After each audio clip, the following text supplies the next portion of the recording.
Welcome to the Social University podcast. We are so glad you're joining us today because we want to help business owners, entrepreneurs, and people just like you who want to build their business online. Listen, if we can do it, you can do it. So let's go.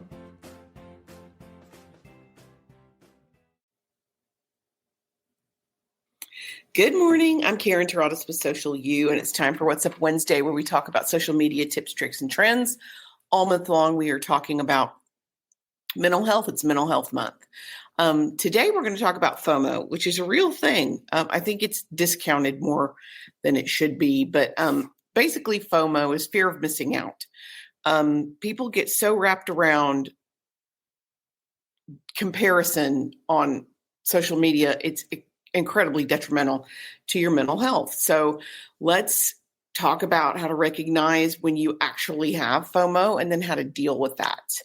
Okay, first and foremost, really, what is it? Okay, it's the fear of missing out, but it refers specifically to feeling or perceiving that others are having a better time, more fun, better lives, experiencing a richer experience, better things than you are.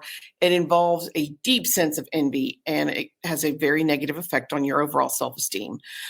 Social media can and does make this worse. You can't spend your time wishing you were doing something else with someone else. So first and foremost, let's talk about the 10 signs to recognize that you might actually have FOMO in case you haven't figured it out on your own and you need some help with that. And that's totally okay. If you're constantly checking your phone frequently and compulsively checking your social media, even when you know there's likely not anything new or important, it can be a reflex. And I joke around about, it makes my palms itch when I'm not holding my phone, but that's not far away from the truth, especially for a lot of people. You get anxiety when you're disconnected. The thought of being without your phone or internet access sends you into a tailspin, even if it's just for a short period of time. You feel anxious or uneasy that you might be missing out on something that's really important. Number 3, comparing and feeling inadequate. You often compare your life experiences, your photographs, your possessions to someone else's life that you see on social media. It leads to feelings of envy, dissatisfaction. And you're never comparing apples to apples. You are never seeing, and there are multiple examples of this.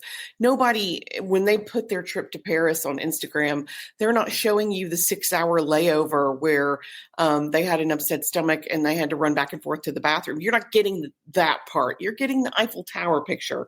So bear that in mind when you're looking online. I'm just saying that out there.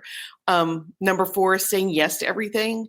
You find it difficult to decline social invitations or online events, even when you're tired or you just genuinely don't feel like going because you have a fear of missing out on a potentially amazing experience.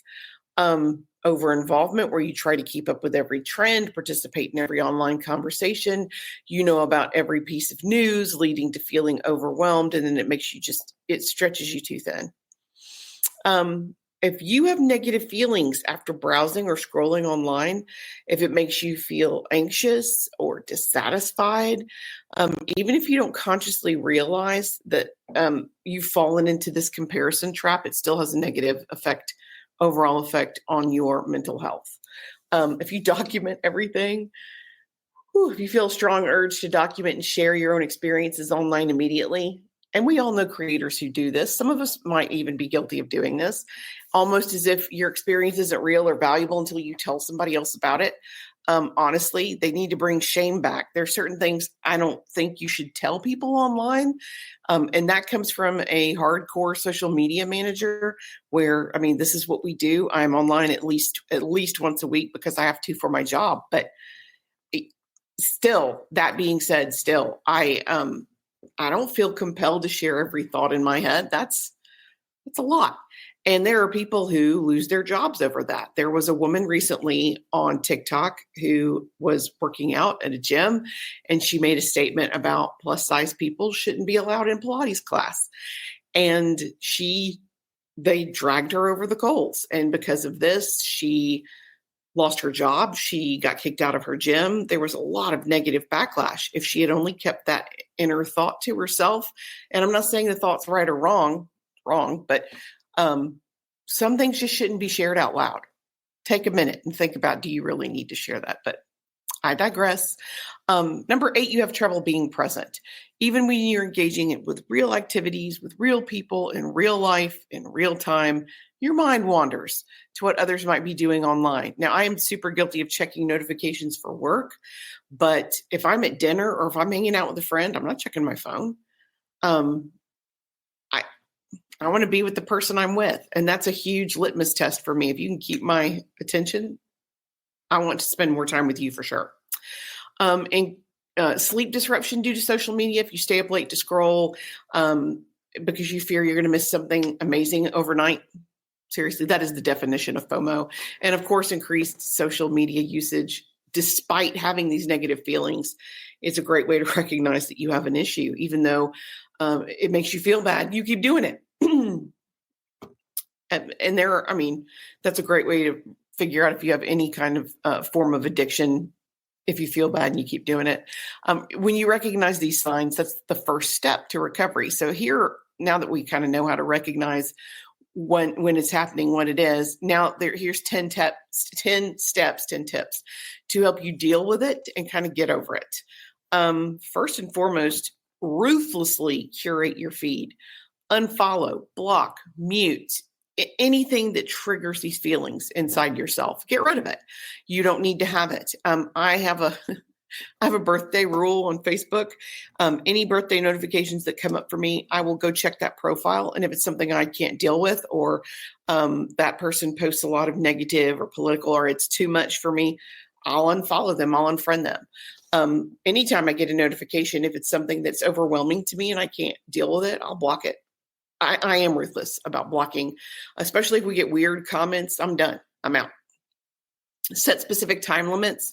Use your phone's built-in screen time features or third-party app. We use Toggle, love Toggle. It's free to set daily limits for social media usage. You want to stick to these limits to prevent that endless scrolling. And I do sometimes give myself time to just mindlessly scroll. If I'm having some downtime on the weekend, I'll allow myself to do that. Now, I can't do it all day, because that's not healthy, but I do think it's okay to be on there just for fun sometimes. Turn off your notifications, disable your push notifications. I have, unless it's for work, so Meta, the business suites for Meta that notifies me for Facebook and Instagram for work, the end. That's it. That's what I have turned on. Twitter, but like even my YouTube notifications, they're turned off. If it's important and it's about my work, I'll get that notification in my email and I'll deal with it then. I don't need to see it on my phone constantly. It puts you more in control of when and how you engage than being at the mercy of the red number on your phone, where you're constantly interrupted and pulled back into the digital world, which is overwhelming.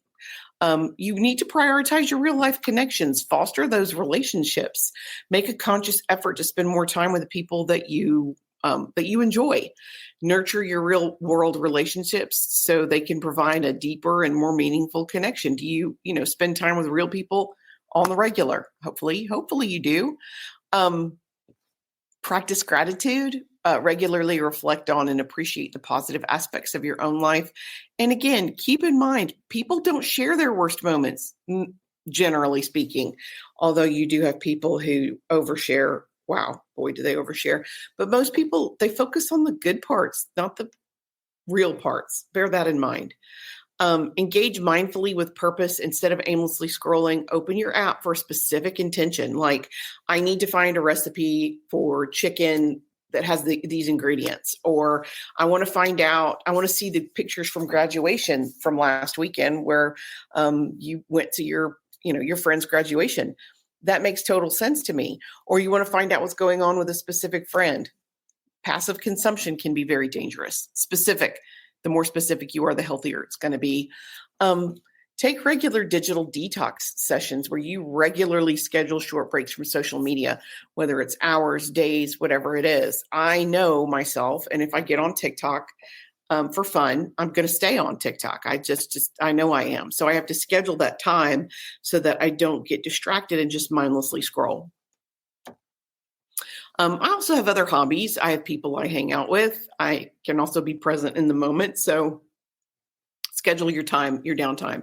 Challenge comparisons. Remind yourself that social media is the highlight reel. I can't say that enough. It's photoshopped. It's made to look better than it really is in real life. I'm very transparent. What you see is what you get. That is very much not the case for a lot of content creators, where they curate their very best moments. So what you see is rarely an accurate representation of someone else's reality. You just have to remember that. It's like ads in magazines. The people in the ads have been photoshopped to the beyond recognition. There are so many celebrities who have sued different magazines for photoshopping their flaws out. I mean, one of the best ad campaigns I've ever seen was Jamie Lee Curtis without any enhancements. It's eye-opening and awesome. I mean, truly. Create no phone zones or no social media times where you designate certain areas, like the dinner table. I'm big on not doing it at dinner. X amount of time before bed where you're completely tech-free. This helps create mental space, and it reduces your urge to check. And then you have to focus on yourself, your own goals, your progress, where you shift your energy away from observing others, their perceived success, and focus more on working on your own. One thing I am good about, especially for work, I'm really good about, I don't compare myself to other social media managers. You can't. You're in different aspects of your career. You're on different trajectories. You have different clients. It's different. So celebrate those small victories and focus on your personal growth journey. Implementing these tips can really reduce and the impact that FOMO has on you, where you gain more control over your social media habits for a much healthier relationship with technology. That is it for me this week. I will be back next week, same bat time, same bat channel. And until then, I am Karen Taradas, and I'm here to help. Thanks. Thanks for joining us for the Social University podcast. We hope you enjoyed it. Be sure to follow us on all of our social media at Stay Social U. That's the letter U. And we will talk to you next week. Remember, you've got this.